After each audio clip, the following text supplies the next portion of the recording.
जो लोग बाबा पर विश्वास करते थे, बाबा को अपना सद्गुरु मानते थे, बाबा उनके मन में उठने वाले विचार, उनके जीवन में आने वाली अच्छाइयाँ बुराइयों को जानकर कठिनाइयों से तो उन्हें बचा ही लिया करते थे, पर उनके मन में आए किसी आभास का अर्थ भी समझाकर अपने भक्त को चमत्कृत कर दिया करते थे। ओम साईं राम दोस्तों, साईं कथाएं में आपका स्वागत है। आइए आज बाबा की एक बेहद सुंदर सी कथा सुनते हैं। पर कथा शुरू करने से पहले आपसे मेरी एक छोटी सी आग्रह है कि लाइक सब्सक्राइब के बारे में मैं कभी नहीं कहती, क्योंकि ये पूरी कहानी सुनने के बाद आपके पसंद पर निर्भर करता है। पर मेरा रिक्वेस्ट सिर्फ आपसे इतना ही होता है कि आप पूरी कथा को सुने अवश्य, ताकि आप इसके अर्थ को सही सही समझ पाएं। तो आइए शुरू करते हैं आज की कथा। ये कथा भी उस वक्त की ही है जब बाबा शिरडी में देह रूप में मौजूद थे। उस वक्त उनके जो कुछ बेहद नज़दीकी, जिन्हें आप अनन्य भक्त कह सकते हैं, जो लोग हुए हैं, उनमें से काका साहेब दीक्षित का नाम मुख्य रूप से लिया जाता है। तो ये कथा आज की काका साहेब दीक्षित की ही है। हुआ ये कि एक बार काका साहेब दीक्षित शिरडी आए हुए थे और वो अपने बाड़े में रुके थे और सुबह का वक्त था। सुबह के स्नान वगैरह के बाद वो सुबह के पूजा वगैरह की तैयारी कर रहे थे।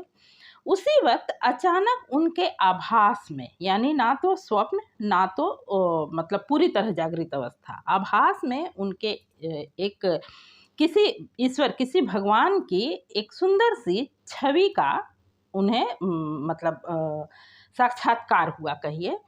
और अभी वो समझने का प्रयास ही कर रहे थे कि ये किस देवता की तस्वीर या मूर्ति है। उतने में ही वो मूर्ति उनके आभास से अंतर्ध्यान हो गया। अब वो समझ तो नहीं पाए, पर कहा जाता है कि स्वप्न में भी यदि किसी ईश्वर की या किसी भगवान की मूर्ति, तस्वीर का दर्शन हो तो उसे शुभ ही माना जाता है।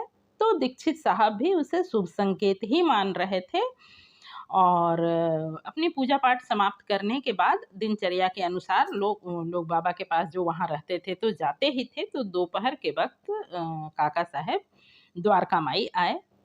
द्वारका माई में दोपहर की आरती की तैयारी चल रही थी। उसी वक्त बाबा ने जैसे ही दीक्षित साहब को देखा, देखते ही उन्होंने कहा कि तब काका, आज विट्ठल पाटिल आए थे ना?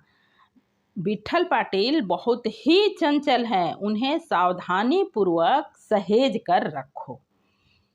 ये बात बाबा के मुख से सुनकर काका साहब को इस बात की तो बिल्कुल ही समझ हो गई कि यानी कि मुझे जो आभास हुआ है वो विट्ठल पाटिल की मूर्ति है, मतलब विट्ठल पाटिल की ही वो मूर्ति है। पर जिस तरह की वो छवि उन्होंने, जो तस्वीर उन्होंने, आभास उन्हें हुआ था, वैसा वो कभी उससे पहले नहीं देखे होंगे, इसलिए उन्हें पहचान में नहीं आया था। खैर, उन्हें और भी अच्छा लगा और दोपहर की आरती समाप्त हुई। उसके बाद जब वो घर लौट रहे थे, अपने बाड़े में जहाँ वो ठहरे हुए थे वहाँ लौट रहे थे, तो उनके साथ साथ वहीं के बाबा के एक और भक्त रामचंद्र सहस्त्रबुद्धे, वो उनके साथ साथ चल रहे थे। कुछ दूर साथ साथ चलने के बाद काका साहब ने उन्हें अपने आभास के बारे में बताया, और ये भी कि इस बारे में उन्होंने किसी से अभी बताया नहीं था।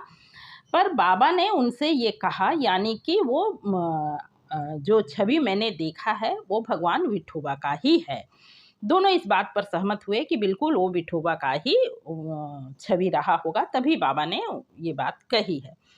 उन दोनों में अभी इस विषय में बात हो ही रहा था कि उनके सामने से एक फेरी वाला होता है ना, जो कुछ सामान वगैरह बेचने के लिए गांव वगैरह में घूमते हैं, तो वैसे वो एक फेरी वाला जो कि कुछ तस्वीरें बेच रहा था, उनके सामने से गुजरा। काका साहब ने अचानक उसे रोका और वो तस्वीर देखने लगे कि किस किस देवी देवता का तस्वीर है। तो और भी देवताओं की तस्वीर थी उसमें, पर एक तस्वीर पर उनकी नज़र बिल्कुल अटक गई, क्योंकि वो तस्वीर जो था वो बिल्कुल उसी के अनुरूप था, उसी रूप का था जो उन्हें आभास में आया था। ये देखकर वो बहुत ही प्रसन्न हुए, उनकी आंखों से आंसू झरने लगे और उन्होंने तुरंत उस तस्वीर को खरीदा और कहने की ज़रूरत नहीं कि उसे वो अपने पूजा स्थान पर उसको स्थापित किए। तो ये बाबा की ही विशिष्टता है कि वो अपने भक्त को इस तरह से आगाह करके, इस तरह से आभास का अर्थ समझाकर आगे के कर्म को निर्धारित करवा देते हैं। यहाँ बाबा का कहने का अर्थ कि विट्ठल पाटिल चंचल हैं, उन्हें सहेज कर रखो से अर्थ उस तस्वीर को सहेजने से बिल्कुल नहीं था। सहेजना यानी आभास जिस तरह से उनके मस्तिष्क में, उनके दिल में हुआ था, बस दिल में सहेजने की बात की ओर बाबा ने संकेत किया था। और हाँ, नज़रों के सामने कोई दृश्य, कोई छवि ना हो तो हम साकार रूप में हैं, तो निराकार तो आराधना हमसे हो नहीं पाता है, इसलिए तस्वीर भी बाबा ने उपलब्ध करवाई होगी।